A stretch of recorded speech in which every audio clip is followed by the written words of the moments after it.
some people think, well, it ain't that serious and that's not what's going on. My job as a scholar is to show you that stuff you didn't think was that serious might be a bit more serious than you think. I could be wrong, to be sure. So I don't say it with the kind of arrogance that some of my interlocutors on the internet have suggested. And let me tell you something. A very dear and good friend of mine disagrees with me bitterly.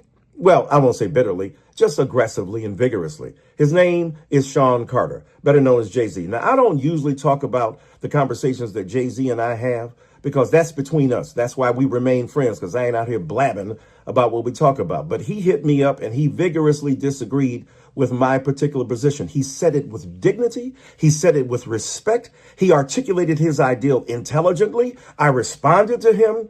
We went back and forth for a minute, and I shared with him my essay, the 3,000 some word essay I wrote in the Philadelphia paper, where I break down what's going on between Kendrick and Drake. And he was respectful. What I love about Jay is that he's not arrogant, and he's got more reason to be arrogant than anybody we talking to, including myself, on this darn internet, and yet in social media. And yet he chose to be gracious, vigorous, clear, transparent about his disagreements, but he did not get nasty and vicious with me. So the point is that I'm saying we can disagree with each other and not be nasty. I understand a rap battle is a rap battle and you trying to exploit your opponent's, if it will, vulnerabilities. But in an age of social media, it hits different when you call somebody a pedophile or when you make arguments about domestic violence. I understand that. It hits different when it resonates in a cultural vacuum or in a cultural arena where the Me Too movement, the progressive ideas of misogyny and sexism and patriarchy have prevailed, where we are far more sensitive and culturally appropriately so aware of the various forms of hurt and pain that women have to endure, and that gender plays a role that we have historically ignored. All that is true. So stupid at this point that I'm going to just do a tweet where I'm going to take every conspiracy theory around this and just list it one after the other. I got paid by Rock Nation. Jay-Z paid off the jury, and he paid off the judge and did a verse for the judge's grandson. Right? Oh my God. And he paid the Mexican dude to stab Tory in prison. And he paid off the doctor to say that she got shot when she really wasn't. And he paid off everyone else. And I'm like, okay, this is so stupid that no one's going to believe this. So you're saying the internet does what it does best. Twist stuff up, change the conspiracy theories. But you know why it's trolling? Because you had to know the Jay-Z verse was crazy, but him getting stabbed by Rock Nation and all that might be believable to some people. It might be believable. It might be believable. So you mean to tell me that Jay-Z, where he is in life right now, right? He's a billionaire. He's considered one of the greatest ever. He's going to risk all that to pay a Mexican to do a murder in prison over a guy with who's antagonizing an artist that's not even a big priority to Jay-Z. But Vlad, you're a credible. Listen, you're a credible source to the culture. Yes. So people are a lot of people are confused from what I'm hearing. Yeah, you know what I'm saying? It's it's just coming from you. So people don't know if you're hacked or you was trolling or. I was not hacked, man. I was trying to prove a point, and I proved it. That no matter was trying to prove whatever stupidity you put out there, there's going to be millions of people that eat it up, and I was right. No matter how stupid it is, no matter how totally unbelievable it is, there's going. No, I need you guys to let me know if you guys believe that DJ Vlad was actually using sarcasm, or he was actually giving us some information, but using it as a joke. I want you guys to let me know, right? Because we all know when he did this. And if you guys do not know, there, I put it up on screen. He went ahead and he did some very interesting tweets. So I want you guys to let me know if you guys believe it, if it was sarcasm or not.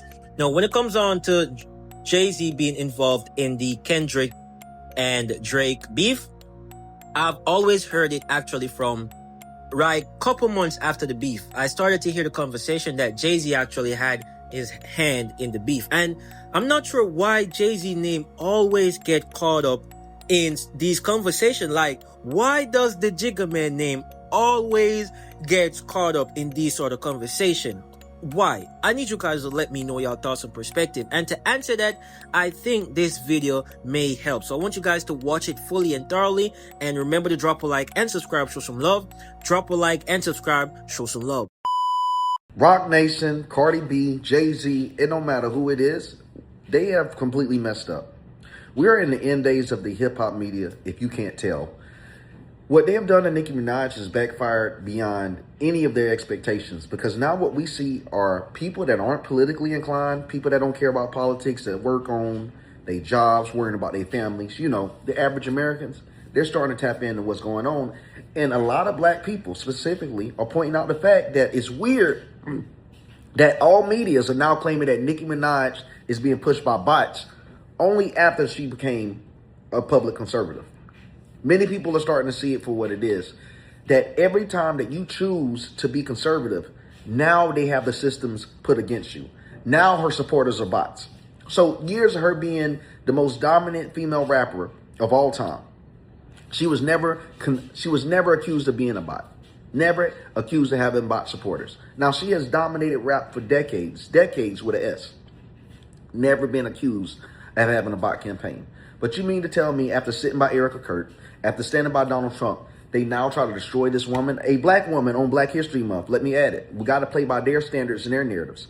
A black woman during Black History Month, they want to take away everything she has. They want to take away her credibility, take away her ability to feed her family, and destroy everything that she's built. That's what they want to do just because she's on the political stance that's different from theirs. At the end of the day, bro, for all the blacks that's watching this, we are truly just their slaves still. Nothing has changed. As soon as we act out of line, they start to remind us how we're just still in shackles, except we put the chains on ourselves. You see, these liberals, they still own us. They own our voice. Look what they're doing to Nicki Minaj. Out of all the things that Nicki Minaj could have done, this is where they draw the line. When she's telling people to think for themselves. Nicki Minaj is now standing in the current era where she's telling people to think for themselves, and that has them pissed. Now you want to push the bot narrative, push whatever you want to push.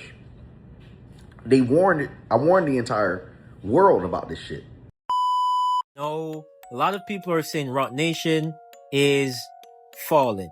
We're witnessing it live. But what I want to say is not just Rock Nation, the whole hip-hop industry is falling.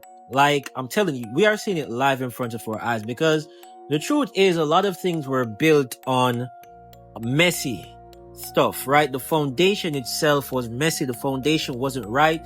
So it is the reason why a lot of stuffs are, crumbling, because it's just like when you're building something, like building a building. If the foundation is not proper, yes, the building might stay, upright for quite a time, but eventually and over time, you're going to find that it start to lean until it start to over time just fall down, right? So that is the same thing with the hip-hop industry. The foundation is built on messy stuff, on devilish stuff, on wrong stuff, and so on and so forth, right? But when it comes down to Rock Nation, a lot of people believe that Rock Nation is super dirty.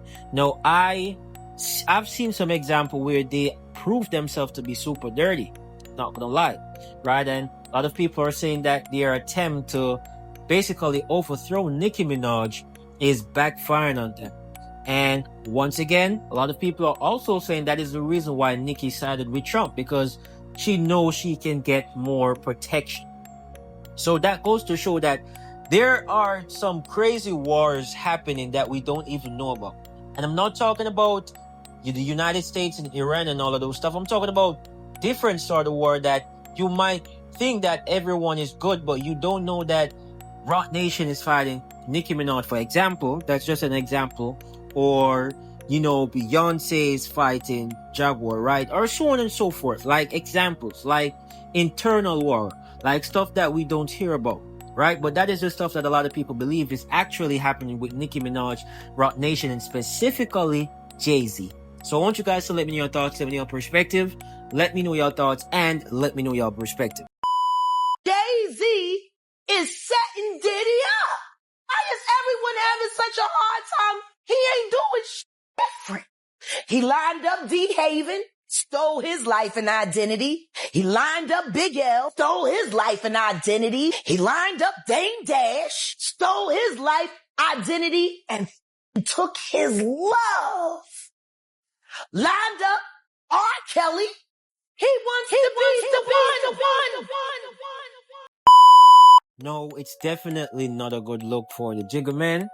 It's not a good look for the Jigga Man. Ever since he came out and say that he and Diddy were only friends through business, I know he was literally just disowning Diddy.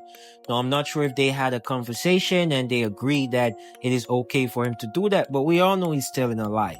We all know that was a lie, right? And if they did not agree with that, well, that is supposed to open our eyes to show the fact that, once again, you can't depend on everyone.